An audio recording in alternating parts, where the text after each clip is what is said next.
Hello friend, જય શ્રી કૃષ્ણ। આ છે બિલાનું શરબત। આજે મેં બિલાનું શરબત બનાવ્યું છે, જે ઉનાળામાં ગરમીથી ઠંડક મેળવવા માટે પીવામાં આવે છે। પહેલાંના જમાનાથી આ ચાલ્યું આવે છે ગરમીમાં ઠંડક માટે થઈને। એટલા માટે થઈને આપણે આ બિલાનું શરબત મેં બનાવ્યું છે અને આપ પણ બનાવો।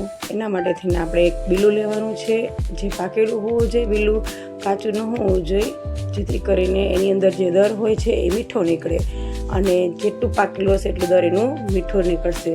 તો આ મેં બીલું ફાડીને એના 2 કટકા કર્યા છે, જેમાંથી આ દર નીકળ્યું છે એને આપણે એક મોટા વાસણમાં એડ કરશું।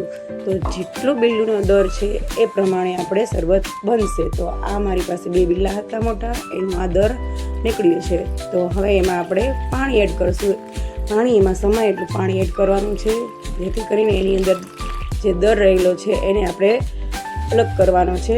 એની અંદર બી અને રેશા હશે, એના માટે થઈને આપણે હાથેથી મસળીને જ આપણે તેને છૂટું પાડવાનું છે। આપણે આને હાથેથી મસળવાનું કારણ એ છે કે એને મિક્સર કરશું તો એની અંદર જે આ રેશા અને બિયા છે એ પણ ક્રશ થઈ જશે, જેને લીધે કડવાશ પણ વધી જાય છે। હવે આપણે મોટી ચાળણીમાં, કોઈ પણ ચાળણી હોય એમાં આપણે કાઢી લેશું અને હાથેથી પાછું પણ આપણે મસળશું।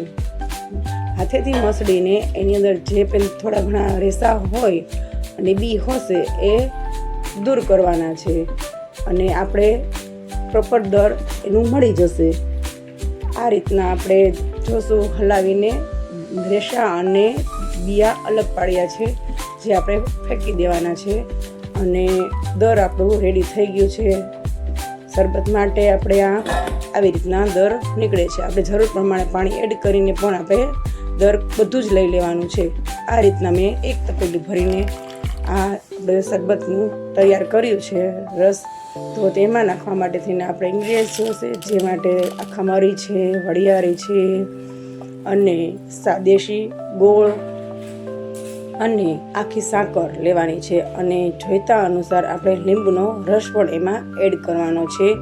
જે પ્રમાણે આપણે શરબત બનાવવાની ક્વોલિટી આપણે હશે એ પ્રમાણે આપણે બનાવવાનું છે। ક્વોન્ટિટી પ્રમાણે જ આપણે એમાં ઇન્ગ્રીડિયન્ટ્સ બધા નાખવાના છે। ખાટું, તીખું, મીઠું કરવું એ આપણા પ્રમાણે છે।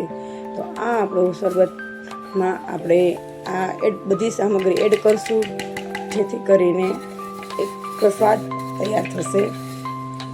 આમાં આપણે તીખું, મીઠું, ખાટું એ આપણા સ્વાદ અનુસાર કરવાનું છે અને ત્યાર પછી આપણે એને હલાવીને મિક્સ કરી દઈશું અને આપણે સિંધા નમક એડ કરવાનું છે, જેનો સ્વાદ બહુ સરસ આવે છે। આપણે ના હોય તો નમક પણ નાખી શકીએ છીએ। તો આ રીતના આપણે રેડી થઈ ગયું છે હવે આપણું શરબત બનાવીને। તો જોઈ રહ્યા છીએ આપણે આ શરબત ઘાટું જ રાખવાનું છે અને આ 2-3 મહિના સુધી રહેશે, ફ્રીજમાં રાખવાનું છે। અને ઘાટું રાખવાનું કારણ એ છે કે જ્યારે આપણે જરૂર પ્રમાણે એને પાતળું કરી પાણી એડ કરી અને આપણે પી શકીએ છીએ, એટલા માટે ઘટ્ટ રાખવાનું છે।